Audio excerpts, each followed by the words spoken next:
Hiya. Hi Nadine, you okay? Yeah, I'm good. Are you? I'm good, thank you.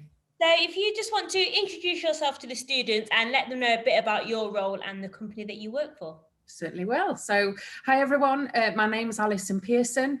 I'm an assistant human resources business partner and I work for Sherwood Forest Hospital's NHS Foundation Trust. So, So, go on. there you go on. I was going to say, so what does your job kind of involve as a HR business partner? So it's quite varied, to say the least. But if I can just talk a little bit about the organisation to help you guys kind of understand where this role fits in within a hospital environment. So any of you that are local are probably very aware of Kingsmill Hospital, and for many of you that will probably be your local hospital. But the Sherwood Forest Hospitals Trust also has Mansfield Community Hospital, which is just down the road from Kingsmill, and we also have a hospital at Newark. We employ about 4,500 to 5,000 members of staff. So as you would expect of an NHS organisation, we're quite big. So in order to manage our workforce effectively, the organisation has grouped certain functions within the hospital together. So, for example, we have an urgent and emergency care division. So that would include our emergency department, that would include our people that go to an emergency department where it's likely that they can be treated and released the same day. And then we've got our emergency admissions units. So they would all come under the urgent and emergency care. We've also got surgery divisions, women and children's, because obviously lots of ladies have their babies at Kingsmill. So the divisions that I work in are diagnostics and outpatients. And I also work in corporate services. So starting off with diagnostics and outpatients, what is that? So that includes radiology, for example. So if people need x-rays or MRI scans, which is the big tunnel that patients have to go in, and it's really, really noisy. And that will take really very detailed images of somebody to help to diagnose what's happening with them, and also CT scanning. Within my division also, we've got pathology. So that's where all our scientists are hidden away. So if you ever have a blood test or you need to do a urine test, or if, let's fingers crossed this doesn't ever happen, but if you ever needed to have a biopsy, which is where they take a piece of tissue away for a scientist to have a look at that under a microscope to see if there's anything nasty in there, that's what happens in pathology. So they've been very busy recently testing for COVID, so the COVID-19 swabs, etc. We've been doing some of those in the pathology department. There's also things like medical devices. So we have a team of engineers. Obviously, if you ever were in the unfortunate position of coming into hospital, you kind of take it for granted that there's going to be equipment there, like a bed for you to lay on. And a machine to take your blood pressure and check your heart's all in good order, and all that equipment has to be looked after. So we have a team of engineers that do that. So very, very varied in terms of the roles. Two of the key ones I missed out there: outpatients. So if you come to hospital because you need to have an appointment that's not part of being an inpatient where you're on a ward at the hospital, you'll come to a clinic, possibly at Kingsmill or Newark, and you'll see a doctor or a consultant there. We also have therapy services. So that's all physiotherapists and occupational therapists who help people recover from surgeries, injuries, amputations, that kind of thing. So that's all the kind of hospital bit. And then the other side of that is the corporate element, which you might not consider is actually what goes on in a hospital. So corporate areas are very much behind the scenes. So you probably wouldn't see us, but we're there working very hard to support the hospital. So some of the corporate roles are things like communications. So making sure that our website is up to date and it's clear and we're communicating information to patients in a way that they can understand and is easily accessible. We also have procurement, which is buying stuff. So could be your dream job, but for me, you know, I prefer handbags and things like that rather than personal protective equipment, which is what the team have been purchasing mostly in the last few months. HR department, so that's the department that I work in. So there's a whole variety really of different functions within the hospital that my role supports. Does that help? Yeah, that does. So what is a typical day like for you within your role? Gosh, well, no 2 days are the same. I think that's really fair to say. So one day I could be supporting managers with a workforce change. So some of the things that we do as business partners, as a HR role, it's quite a specialist role, and it's a role that you would work up towards if you were thinking of a career in HR. So you would start off perhaps in an assistant role, moving to advisor, and then you gradually increase your knowledge and experience to put you in a position where you're able to provide more specialist advice. Yeah. So part of my role is to make sure and to support managers with their workforce. So that's looking at workforce changes. So for example, the NHS as an organisation may decide that the way hospital trusts deliver a particular service needs to change because that's a good thing to do for the patients. But that change might affect the people that work in that service and treat those patients. So what we then have to do is look at how we can change the way the workforce is working, but in a way that's fair and looks after the needs of our patients, but also the interests of our colleagues. So we do quite a lot of work with our trade unions as well. So we work in partnership with them. We might be doing preparing some reports for our executive team. So every month we have a meeting, a divisional meeting with the executive team in the hospital, and that's where we report back on the workforce information that we're responsible for looking at on a monthly basis. And that includes things like recruitment, so how many people are in jobs and how many people have we not got in jobs. So where have we got gaps? Where do we need to get staff from to fill these gaps, and what are we doing to make sure that we haven't got gaps in our workforce, because that puts a lot of pressure on other staff. We also look at appraisals to make sure that all people in our workforce are having an appraisal. So that's an annual discussion that they have with their manager. They talk about things that have gone really well. They talk about things that perhaps could have gone a bit. So we got to appraisal, sorry about that. That's all right, we did. So I was just explaining how appraisals are an important part of an annual discussion with a manager to look back over the last year, things that have gone well, things that haven't gone quite so well. Look at goals for the next year. So what do I want to achieve in my job in the next 12 months? And also look at what learning I might need to do for that.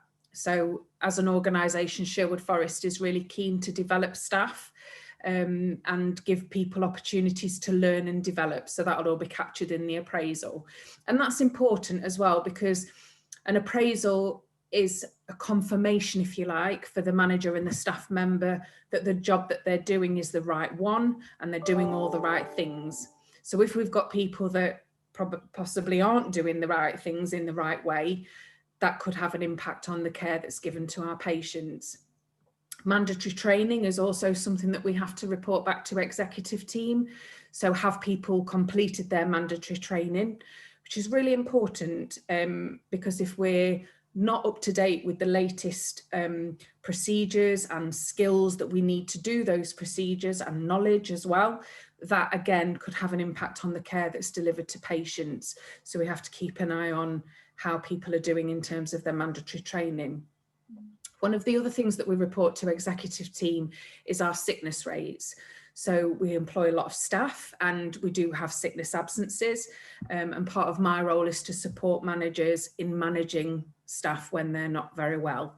So that would usually be an absence that's more longer term, so not just a cough or a cold, although if there were repeated coughs and colds we might support a manager with that, but also longer term sickness absences, and we support with that. So we might be preparing our report for that. We might be, I have to have meetings every month with all of the managers so that we can talk through their HR data and I can get a bit of understanding of what's happening so that I can provide a bit of narrative that goes along with the data that we're presenting. So we're presenting the data, but this is why it looks like it looks, and this is what we're doing about it.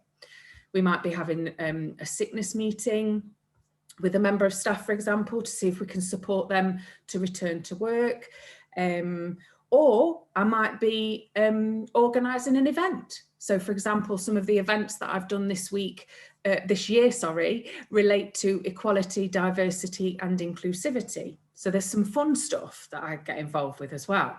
So, for example, this year we celebrated Pride in July. We had Black History Month in October. And this Thursday is International Day of Persons with Disabilities. So I've done some work around presentations and some videos of staff talking about their experiences of disability and being at work to raise awareness of that, you know, Sherwood Forest is a good place to work if you have a disability or a health condition, mental or physical. It's a good place to work for support. So, and I quite like doing fun bits, presentations and events.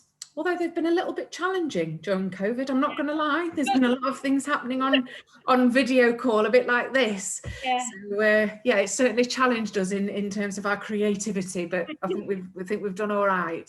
Oh, good. So how did you even get into this, John? What was your kind of career path that's landed you here? Wow, that's a really good question. And do you know what? That if you can talk to quite a lot of HR professionals and you say to them, did you start out wanting a career in HR? And a lot of them will say no. It's really, really interesting. So I'm very much like that. So I went to college. When I was at college, I did performing arts. So this is certainly not where I expected to be. And, you know, sometimes you have dreams, don't you? And I hope that, you know, the young people will relate to this. You have dreams, but sometimes, you know, reality bites. Go for your dreams, live your dreams, because they can come true. They didn't for me, but that's, you know, it's fine. I'm fine with that. So I then moved into retail. So after a couple of summer seasons and doing a bit of performing work, I thought I really need to get a proper job and start paying board and things like that. So I got a job in retail. Got into retail management. So again, it's about taking those steps. And obviously as a retail manager, you're then starting to deal with some people stuff because you've got staff that come to you as their manager to tell them what needs to be done, how well we're doing, all that kind of stuff. And then some years ago now, more than I care to remember, I went for a role in an organisation, and I'm going to be really honest, I didn't actually know what the organisation was. It was called a business manager job, and I thought, oh, that sounds interesting. And it was actually an organisation that was funded by the Department of Health. Okay. And as part of that business manager job, there was quite a lot of people stuff that I was doing. After a few years there, I moved to a charity. So I worked for a charitable organisation for just over 12 years. And during my time there, my role progressed from operations management, which is how things function and what teams need to be doing and when, to looking at supporting more on the HR side of things. And it evolved from there. And very grateful to that organisation because they provided 2 opportunities for me to go back to college to learn more about HR. And that organisation sadly ceased to exist. So there was an opportunity there after 12 years to find somewhere new. And that's how I ended up at Sherwood Forest Hospitals. And I don't regret it for a minute. And I enjoy what I do. It's very, very varied. It's a good role, but not one that people might be thinking about when they're coming towards the end of their college and thinking, right, what's next? So what formal formal qualifications do you actually need to do your role? So you can progress from college. So if you get a good college education and some A levels under your belt, you can go one or two routes. There's university routes. So you can go to university and get a BA Honours in Human Resource Management. Or the route that I took was to do learning part-time. And I actually learned through an organisation called the CIPD. So that's the Chartered Institute of Personnel and Development. Glad I managed to say that without a hitch. So anyone that's got even a bit of interest in perhaps the career potential of HR, that's a really good resource to have a look at. And the website is a lot simpler than the full name. So it's cipd.co.uk. So they do a number of levels of qualifications. So level 3, which is the A-level equivalent. They then do a level 5 and a level 7. And level 7 is kind of the university degree level qualification. You can then go on and do master qualifications. You could even, you could do a specialty, for example. So there's lots of specialties within HR. It's not just about policy and disciplinary. Some people think it's all about telling people off when they've done something wrong. Yeah. And it's not all about that. So you might have an interest in law. So if you've got an interest in law, but you're not so keen on necessarily criminal law, you could look at employment law. So that would be a very diverse subject, because not only is there employment law, but there's also encompassed within that are things like equality laws that protect people who are from different communities from any treatment that's not right. And also you could do disability. So you'd need to understand a lot about the law around disabilities and the Disability Discrimination Act. So if you're interested in law, you could go in that route. If you're interested in development and supporting people to learn, if that really, excites you, you can then take a career that's more around people development rather than people management. So there's lots of different routes, but certainly college is a great place to start to get a good foundation of qualifications. And then if HR is your thing, then obviously there's university, or you could go for an apprenticeship, perhaps do an apprenticeship role. And as part of that apprenticeship, you could study the CIPD qualifications part-time. So you're kind of learning as you go through, on the job learning, as it were. Yeah, that sounds really, really good. Would you say it's been kind of easier or harder than you expected to get to this point in your career? For me personally, I think that I had quite, well, it's kind of, I've got kind of two answers to that, I think. So from the first point of view, I found it hard. Right. So as I alluded to a little bit earlier, I went to college to do performing arts. So that may have given you a little bit of an indication that I didn't work terribly hard at school. So all of my time was spent learning lines and wanting to be on stage and doing shows and all that kind of stuff.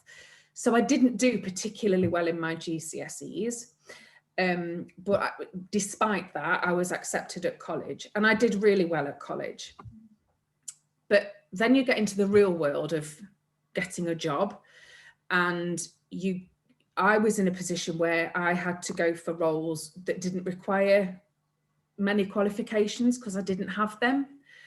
But I think although I hadn't applied myself at school, which I regret, I don't regret it massively, but I know I could have done better if I'd have applied myself a bit better. So I went for roles where you didn't need the qualifications. And then I think it was my hard work, my commitment to working, my enthusiasm, and I wanted to learn more. I wanted to progress. I wanted to do better. So I took the opportunities as they presented themselves. So that kind of led to the retail management piece. Then a bit of a learning curve when I moved into public sector and charitable working. But in terms of the move into HR with the charity, that was a fairly easy move because they needed somebody. And at the beginning, it was more taking notes at meetings and sending letters and starter packs for new people that had been recruited into the organisation. So it was very much an administrative role. And they needed somebody to do it. So I was doing it. And then I said, this really interests me. If there's ever an opportunity to do more of this type of work or learn more, I'd be well up for it. Yeah. And that's how that progressed. So I think for me, it was difficult because I hadn't really applied myself at school. So I wasn't able to demonstrate, if you like, good abilities in terms of qualifications. Yeah. But my abilities were able to be demonstrated in different ways. And certainly the learning was really helpful and challenging. I make no, I wouldn't lie about it. I find learning quite difficult. It's quite challenging for me. But yeah, so it was difficult in that respect. But for me, through going into a working environment and getting into HR that way, it then all seemed to slot into place, and I gradually became a manager, then a head of department, then a head of HR for a national organisation, and now obviously I'm with the NHS, which is awesome. It's good that you have really positive things to say. It's really good.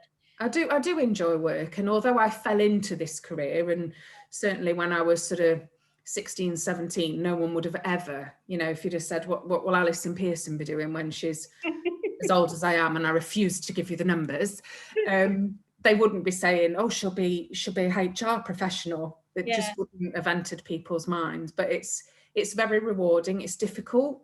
Sometimes it's really tough, and we deal with difficult things where, there's hard decisions to make, and some of the sickness cases that we deal with are very difficult because we have colleagues that sometimes get really poorly, so it can be difficult, and there can be competing demands of your time as well, and interruptions as well from people that want to know the answer to something now. I want to know now. Yesterday.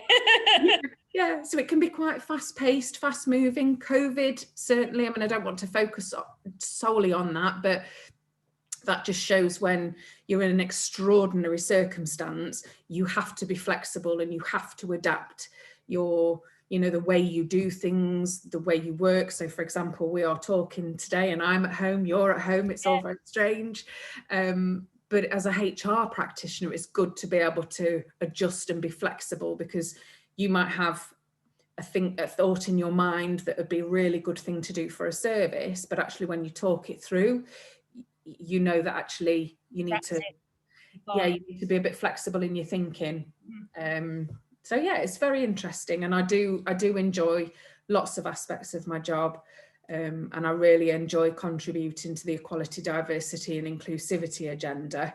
I'm really quite passionate about that, giving equal opportunity, and making sure there's inclusion across the trust. And that again is another specialism. You can go into specialist work that deals solely with that, so that your whole focus is on accessing services for patients, but also improving the experiences of your colleagues as well. So it's really, really varied. Yeah, I hadn't even realised a role like yours was as varied as it is. Yeah. So even I'm sat here learning lots. Yeah. And it's like writing. And some people are like, really? I really enjoy policy writing. I like to write policies and procedures so people understand, because some points in your life you go through that period where you don't like being told what to do. And I'm just wondering if some of the viewers of this will relate. But then when you're in a work environment, it's a comforting thing to know that there are rules and that there are procedures that we follow that helps to keep us performing well in our jobs. So I quite enjoy doing policy writing and reviewing policies and things like that, which is also part of the role. And I didn't realise that that's what you were doing. People in HR didn't realise that they spent their time writing policies. Yeah.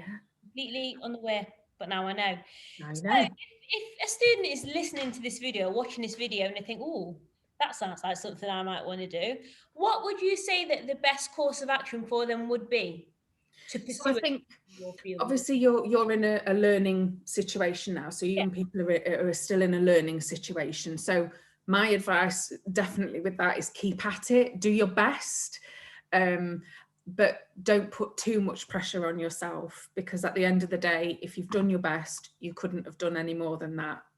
And then if HR's your thing, then yeah, certainly have a look at university courses if that's something that you'd like to do. And I think there's a thing there about that decision over university, and isn't there? It's a massive decision. So do I want to do uni or don't I? So it's a difficult decision. So talk to people who are in your education environment for some advice on that, some guidance on that. Talk to your family if you can, or friends, and make a decision that way. And then obviously if you're wanting to do HR, have a look at the universities that do the BA honours in HR. If university is not your thing, I would have a look at exploring what apprenticeship opportunities might be available for you, because that way you can get into a working environment and actually progress a career through an apprentice scheme.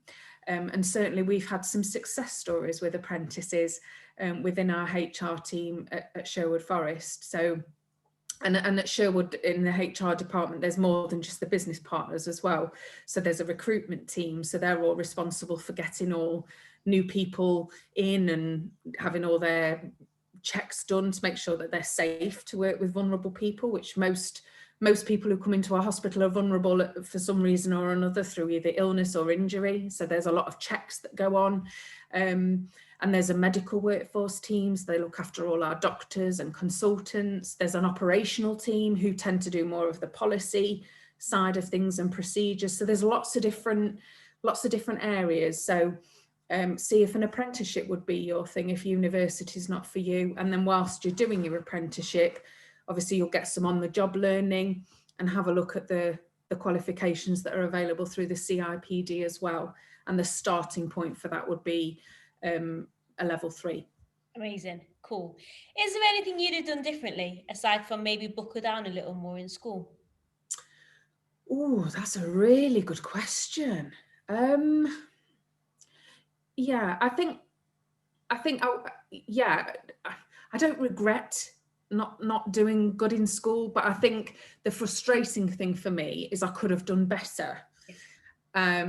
And whilst I find learning difficult now, it's something that I embrace. And at some point, I keep saying this, and I'll probably run out of time eventually, but I'd love to have a degree. I'd love to get a degree. So I've got a degree level equivalent through the CIPD, but it'd be nice to have BA Hons after my name, So yeah, I might, if I'd have applied myself better when I had the opportunity in terms of my education, I may have chosen a university route.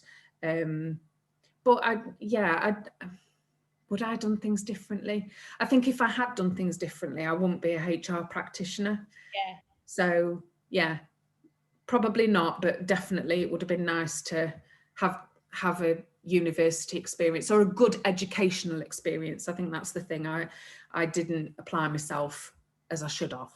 Yeah. Would you ever consider getting a degree now, or would it render kind of useless at this point in your career? I think I would look at doing a degree. Yeah. What subject it would be in, I'm not sure, because I think because learning is a struggle for me, it would have to be something that I'm really, really, really passionate about. So, and don't get me wrong, I love my job and I enjoy what I do. I love working for the NHS, but I would probably choose a subject that's more in line with hobby interests, so that I'd be motivated to do it. Because otherwise, I think if at my age, you're doing a degree and working full time, it would almost be like my life is work. Yeah.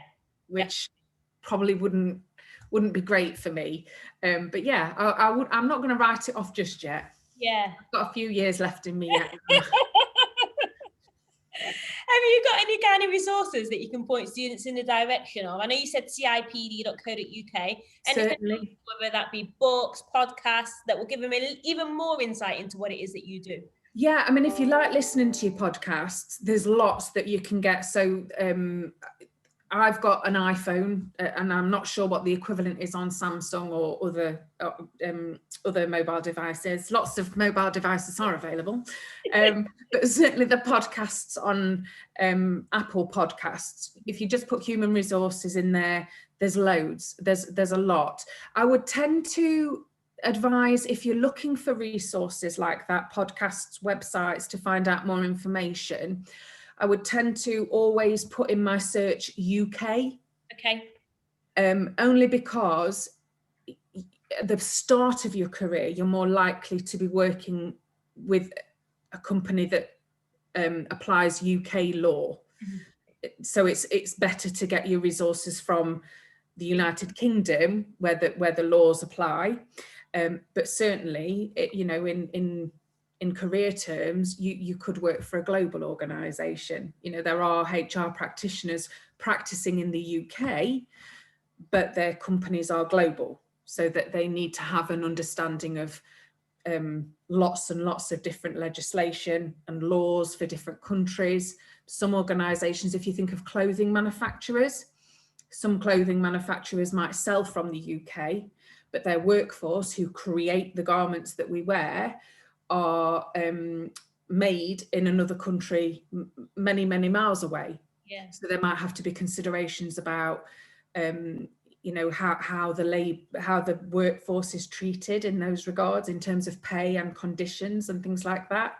So early on, it's better to stick to UK advice and information and podcasts, but certainly you could go global.